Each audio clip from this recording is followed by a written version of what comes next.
Welcome to Nevada Newsmakers. On the broadcast today, Bob Brown. He's the president of Opportunity Village and the Las Vegas Chamber. Plus, on the Power Pundit panel today, we have Susan Fisher, Kyle Rorink, and Brian Wachter. It's all coming up next on the all-new Nevada Newsmakers. Nevada Newsmakers is brought to you in part by the Tahoe Reno Industrial Center, Pro Group Management, and the Retail Association of Nevada. How do you shed some light on a better economy? Start with growth inspired by Valley Electric Association. We're a member-owned power company that puts Nevada first, and we're doing big things, like providing prosperity by securing renewable energy projects. For Nevada, that means more jobs and more opportunities, all for a strong statewide economy. In other words, together, we're doing powerful things. Visit us at vea.coop to learn more. Nearly 200,000 Nevadans work in retail businesses, supporting families and the community. Nevada's retail businesses generated over $2 billion in sales tax revenue in 1 year, including nearly $700 million to help our schools. Shop around and see all that Nevada's retailers offer our state. We're the Retail Association of Nevada, representing thousands of Nevada businesses. Businesses that work for Nevada.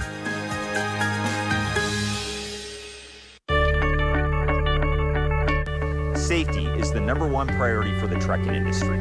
Over $7 billion a year is spent on technology like this electronic eye that will apply the brakes automatically. But the most important factor for safety is the truck driver. These hardworking men and women who safely move over 70% of our nation's freight and 94% of Nevada's. We thank you because trucks move America forward. As a Nevada business owner, you know how important your workers' comp, accidents, and premiums are to your bottom line. Pro Group provides the leading workers' comp programs in the state. So when we're on your team, your hard-earned dollars stay right here in Nevada. With us, your premiums are an investment in your business. We provide long-term security and stability for your company. Pro Group prides itself on being a Nevada business that does business in Nevada. Pro Group Management. Workers' comp that works for you. Closed captioning of Nevada Newsmakers is brought to you by the Nevada Trucking Association. Trucking moves America forward. This is Nevada Newsmakers with host Sam Shad, a no-holds-barred political forum. Now, from the Nevada Newsmakers broadcast headquarters, here is Sam Shad. And back on Nevada Newsmakers, we're delighted to welcome back to the program Bob Brown. He is the president of Opportunity Village and also the president of the Las Vegas Metro Chamber. Pleasure to have you back on the program, Great sir. to be here. So what's more fun, being in a legislative session as the president of the chamber or running Opportunity Village? And this legislative session, you know, where we're actually advocating as a business organization to raise taxes, let me tell you, that was amazing. That was an amazing session, and I'm very grateful for all of the work that was done by the staff because, you know, that was a huge lift. And so, you know, kudos to the chamber for getting that done. And I think it's important for our schools, but I would say that has been really a huge focus for this year. Opportunity Village, it's like learning a whole new language for me. You know, Okay, I mean, I came from 35 years in the newspaper business over to a brand new career. So, well, I'm going to get to that in just a minute, but I did want to ask you a couple of more things. Sure. Other things that are going on within the business community, because you're in the heart and soul of it. Right. So, after the session, after the commerce tax passed, in northern Nevada, we saw a big divide between the members of the chamber in the north. Right. Was there as big a chasm here in the south? No. We certainly there are people that were not happy with our position, but the majority of businesses were. The majority of people in southern Nevada understand that, you know, having a quality education is a huge, huge factor in why people move here, why they start businesses here. I mean, we see it over and over again in all the studies that we've done. We have got to do a better job with education. And I think that the funding level is just the start. We just had a summit on Monday, and we had an excellent turnout for that. And we're really starting to look at programs and how we're going to use this money in the school district. So it's not just getting the money, it's really monitoring how we're using it. And I think the people in Nevada are going to be well served by that tax increase. What do you think about, and what's the Chamber's position on the potential breakup here of the Clark County School District? Pat Skrzykowski put out a plan from the school board. Yeah, you know, some people were very pleased that he put that out. The school board itself was pleased. Right. But there are others that are saying, well, this is just going to be more of the same. For us, you know, we didn't take a position on it. It came up right at the end of the session. And certainly, you know, Pat is a fine leader and a good friend of mine, and I respect everything that he's doing. We're just going to keep an eye on it and make sure that it's the right thing to do once we have all the information. It's a study, you know, we're all studying it. So certainly that's our position. We're going to take a look at it. We're going to analyze it. We're going to say from a business person standpoint, this is what we think. And that's all we can do. We're just advocates. It was interesting watching the session. By the end of the session, I think Southern Nevada could feel very happy about the results, especially the medical school, which was a huge thing. And top of our list. Who expected that Uber and Lyft and the taxi industry were going to end up... Isn't that amazing? Yes. Yeah, and walking the halls and talking to people, I just have to say, it was the most amazing process, certainly that I've ever seen in that legislature. And so, again, I'm very proud of the work that was done. And I think that you know, for those people that are concerned or say, you know, gee, why did we raise business tax? I would say, you know, give it a few years, because this is going to be one of those things where whatever this decision is going to resonate through time, and a few years down the road, we're going to see the fruits of this. And then I think we're all going to look at it and say this was even a better decision than we thought. So kudos to the governor, by the way, for the leadership that he provided to get that through. I mean, you know, credit where credit's due. He had the vision, he had the plan, and he drove it forward. Well, it's nice to hear somebody complimenting the governor lately. True. To say the least. Okay, so I had Dave Damore on the program, UNLV professor, and I was talking to him about, okay, so you've done good in the last session. Let's look forward to the next session. And what he said was having a stadium that was more centrally located and having a transportation system from the airport to the Strip. Transportation is a huge issue, and I think that that's something we would all agree. Stadium, I'm not so sure on. I mean, I have to. The devil's in the details on those plans. From where I'm looking, and this probably just has to do with just my personal opinion, but I think there are some issues with the elderly that we have to take a look at next, and certainly in the disabled field. Well, I think the one that I would use is Meals on Wheels. Here is a phenomenal program. It keeps seniors in their homes. It's probably the best triage that we could provide. We get about $2.60 from the federal government, and that's what's provided to the providers. There is no state match. And I think as a state, we really have to take a look at that and say to ourselves, is that really you know, the best use of our money? And we need to find ways to fund that program. It's a great program for seniors, and I really want to make sure that that's on everybody's radar. What else do you see bubbling up before next session that you'd like to have considered? Well, I mean, you know, not to be self-serving, but I'm the president of Opportunity Village, and I think the funding for the intellectually disabled is horrible. You know, we haven't had an increase. We got a small increase for this biennium. But prior to that, we hadn't had an increase for 10 years. It's one of the lowest funded levels of any state around us, which is typical, typical story in Nevada. But I really look at that, and we're going to attack that. I'm going to get more information on that, and we're going to be ready to present that to probably the Southern Nevada Forum. Start there. Certainly working with the governor's office. We really want to try and get some traction on that and see if we can't. You know, we do really well at Opportunity Village because we augment every dollar that we get from the state with $5 of private funding. But that's not true in the north. That's not true in the rurals. And so I think the funding levels are just really, really low there for the kind of care that you should be giving people. So it's something we definitely have to look at. All right, let's take a break. More with Bob Brown when we come back. St. Ives Florist for every holiday and every special occasion. For romance. Custom home design. We have the largest selection of fresh flowers in northern Nevada. And we also offer a large selection of unique gift items. Come see me, Lori Ann, at St. Ives Florist, 700 South Wells Avenue, or call me at 333-9190.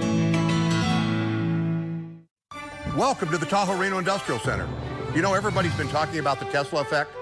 Here's our reality. Construction is booming. Roads are under construction, and the job creation and our market, it's booming. Our stable tax base is growing, and thank you, Governor Sandoval and all of the legislators for delivering on this promise. Welcome to the Tahoe Reno Industrial Center, building economic prosperity for Nevadans.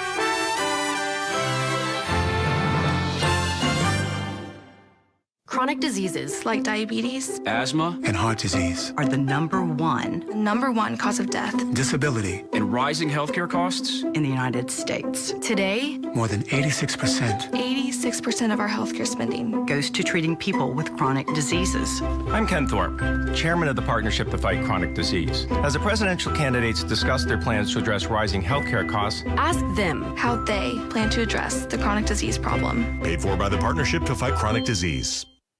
The Tamarack Junction is South Reno's hotspot for food, fun, and friends. Play the hottest slots and video games. Join the Conductors Club and earn comps and free play. Meet your friends at Sully Sports Bar and feast on juicy burgers, wings, big beers, and all your favorite cocktails. Download the Tamarack Junction mobile app for exclusive food and gaming offers right from your phone.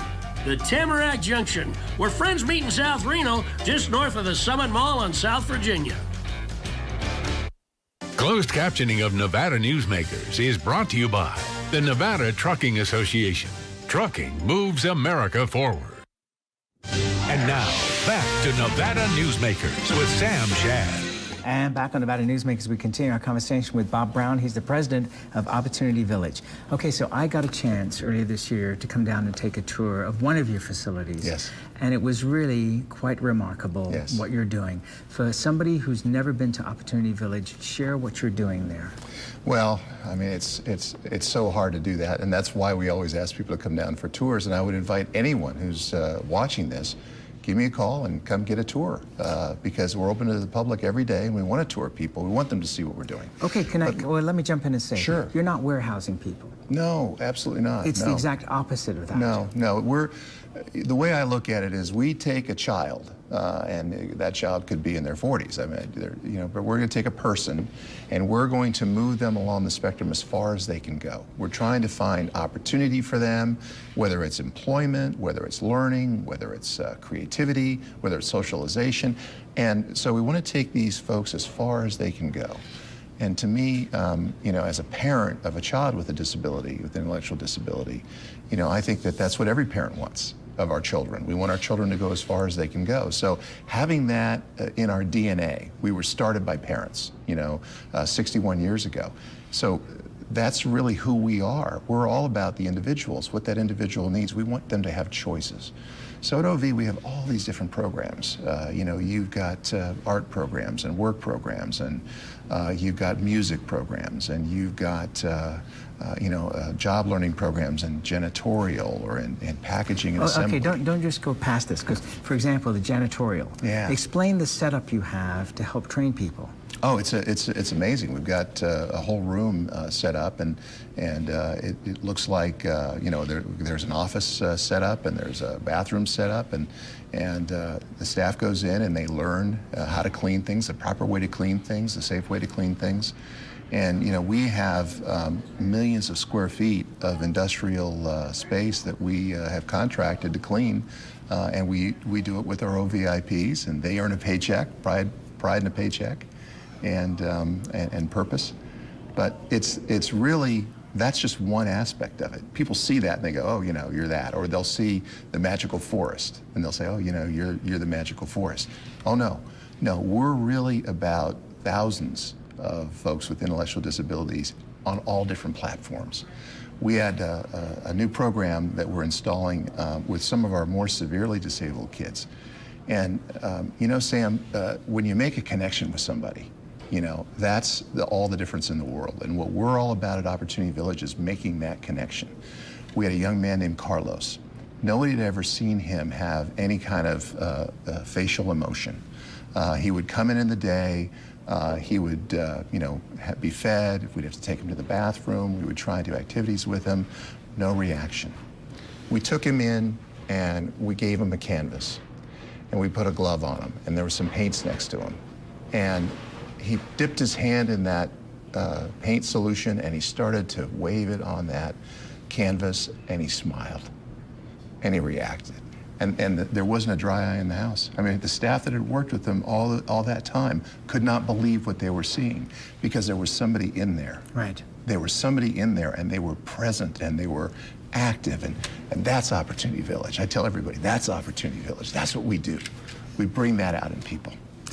You come from a business background. I do. Obviously. I do. Guilty. I first knew you, in sales at the Review Journal, and Sure. then you became the publisher. So you have a vast network of business acquaintances, and obviously now heading up the chamber. But you have a lot of relationships with companies that Opportunity Village works with to produce things. Absolutely. We raise millions and millions of dollars a year, and it's all local. And these are wonderful, wonderful people. Our community should be proud every day of Opportunity Village, because we're homegrown, and we're looked at around the country as the standard for how to take care of people. So I'm really just excited about the future for us. We're in the middle of a huge growth curve. We're expanding, we're growing. The future is very bright, and of course we're getting into residential, which we talked about. Okay, and that's been a long time coming. Yes. So where are you at this point in time with that? Got our plans all set, and now we're starting the permitting process, and picking a contractor. And how many units do you think you'll be able to build? We'll have space for about 120 people. Wow. And it'll be state of the art. There'll be people from all over the world that will want to come and live there, and that's just our first. We actually have another one that we're going to start planning, and that'll probably be sometime in 2019 or 2020. So a lot of really exciting things going on. And again, it's all about the staff. It's all about the donors. It's all about our board. I think Oscar used to say he was the happiest mayor in the world. I'm the happiest guy in the world because I get to work with all these wonderful people. Well, and there's a lot of hugs going on in the building 100%, I was in all the way 100%. around. So let's talk about the Magical Forest. Yes. Kicking off on November 20th. Yes. Okay, we got less than a minute here. Give us a... Okay, I want everybody to come to the Magical Forest this year, because it's going to be bigger and better than ever. We say that every year, but every year it is. And you will not go away unhappy. You'll be well fed. We've got a lot of good food for you, a lot of rides for the kids. And I want really everybody to come and embrace it. And we're starting to get parents who said they came there as children. So, it's wonderful to see that, but let's keep that going. It's the tradition. It's what we do in Las Vegas for the holidays. We go to the Magical Forest. I will see you there. I'll be selling tickets. Bob Brown, we love you. You're a good man. Thank you so much. Thank you very much, Sam. Appreciate it. We'll be right back. Nevada Newsmakers is brought to you in part by the Tahoe Reno Industrial Center, Pro Group Management, and the Retail Association of Nevada. Welcome to the Tahoe Reno Industrial Center. You ask, are we busy? Here's United Construction, 700,000 square feet of distribution. This is SJS Development. They're grading for their new facility. This is eBay's new data center, under construction. TRI offers 30,000 acres of industrial property. It's ready to build, and there's room for you. Welcome to the Tahoe Reno Industrial Center. We're building economic prosperity for Nevadans. Looking for a new career? You should consider a stable career as a heating, air conditioning, and refrigeration technician. After I graduated from CCNN, I felt really confident because I started getting all kinds of job offers and all kinds of job interviews, and I felt like I actually had the techniques and I had all the skill from school to actually do the jobs that I was applying for. Well, I feel really good about actually having a career that I can build my life around. I've never had an actual skill that I can actually anchor myself to that can just take me to so many different places. What I like about CCNN is they really help you find in yourself what you can actually succeed in. Well, obviously the best thing that's happened to me since graduation is getting a career. Start your career as a heating, air conditioning, and refrigeration technician now by calling CCNN at 775-583-4696. 775-583-4696. A new day is dawning in Nevada. A day that puts you in charge of your finances. A day when one financial institution can provide you with the cash you need. Loans custom tailored to fit your situation. Check cashing and gold buying services when you don't need a loan at all. Money orders free every day. It's all about you and your financial needs. Experience the Czech City difference. This is Nevada Newsmakers. And back on Nevada Newsmakers, we have a great Power Pundit panel as always. Brian Wachter is here, Senior Vice President of the Retail Association of Nevada, one of our proud sponsors. Susan Fisher is here. She's Government Affairs Group with the McDonald Carano Wilson, and Kyle Rowrink, political reporter for the Las Vegas Sun. So I want to start with you, Kyle, because you reported on a fascinating story about the nuclear waste dump in Beatty, low-level nuclear waste dump in Beatty, but they had a fire out there. And that brought back memories of 25 years ago of stories that I was told about from Roger Trounday, who was, I think, head of EPA at that time, or had been previously, where he talked about people from the town of Beatty stealing wood from the low-level nuclear dump and building their sidewalks and decks and things with it. And so when they went through with Geiger counters, things were clicking.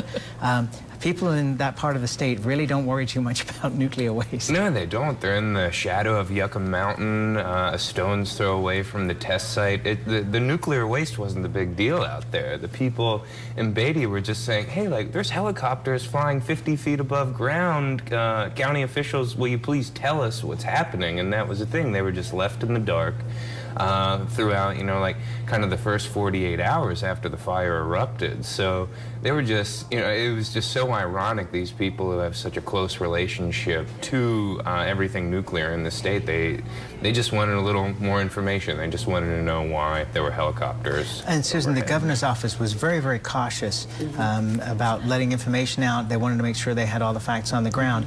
Does this play into the Yucca story at all, or?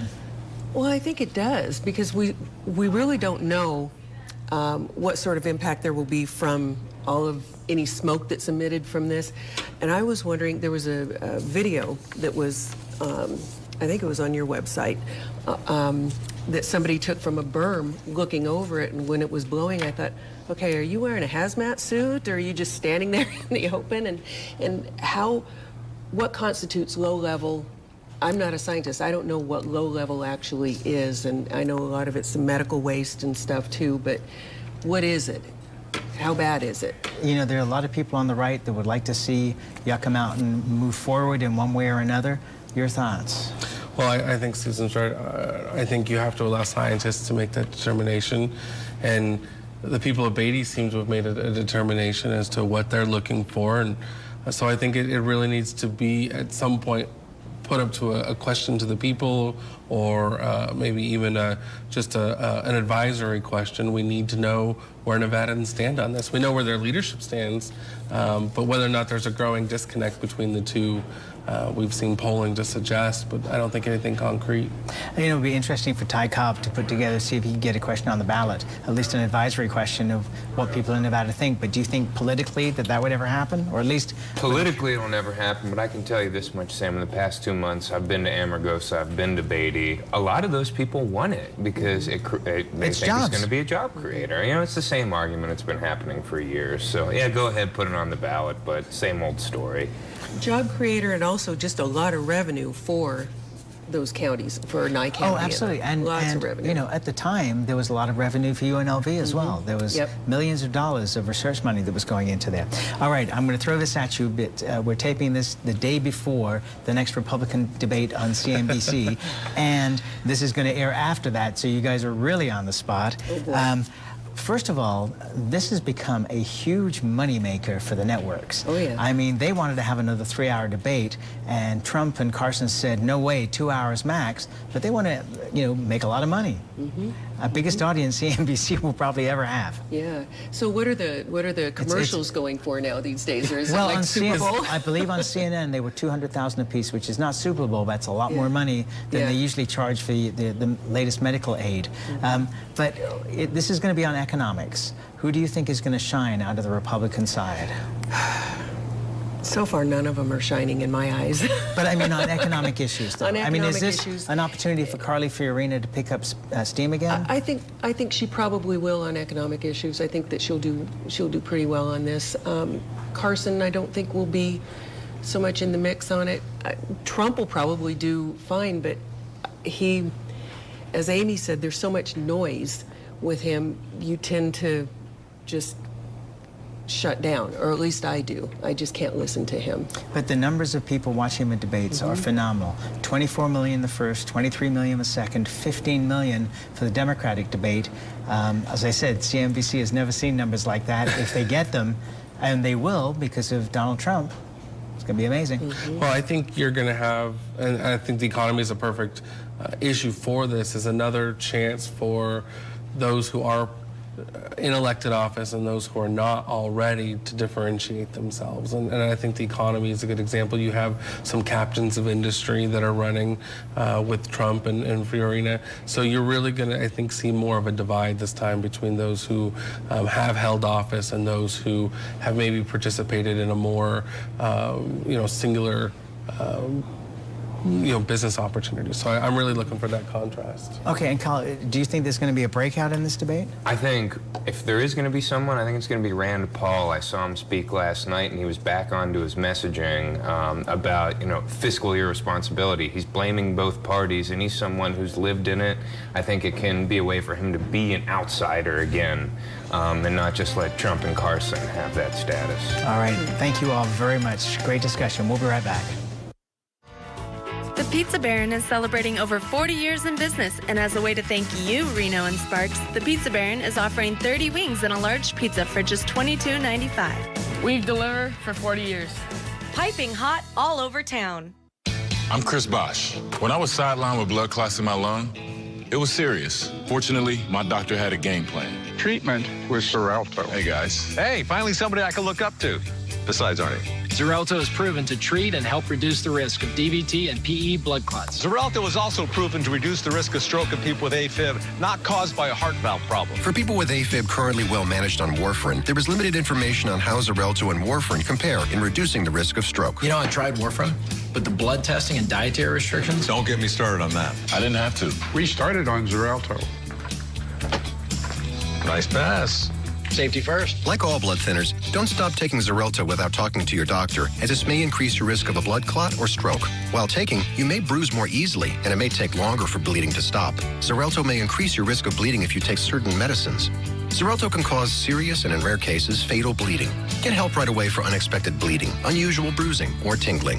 If you have had spinal anesthesia while on Xarelto, watch for back pain or any nerve or muscle-related signs or symptoms. Do not take Xarelto if you have an artificial heart valve or abnormal bleeding. Tell your doctor before all planned medical or dental procedures. Before starting Xarelto, tell your doctor about any kidney, liver, or bleeding problems. Xarelto is the #1 prescribed blood thinner in its class. That's a big win. It is for me. With Xarelto, there is no regular blood monitoring and no known dietary restrictions. Treatment with Xarelto Was the right move for us. Ask your doctor about Xarelto. The Pizza Baron is celebrating over 40 years in business, and as a way to thank you, Reno and Sparks, the Pizza Baron is offering 30 wings and a large pizza for just $22.95. We delivered for 40 years. Piping hot all over town. On our next broadcast, Howard Stutz, the gaming reporter for the Las Vegas Review-Journal. We'll see you then.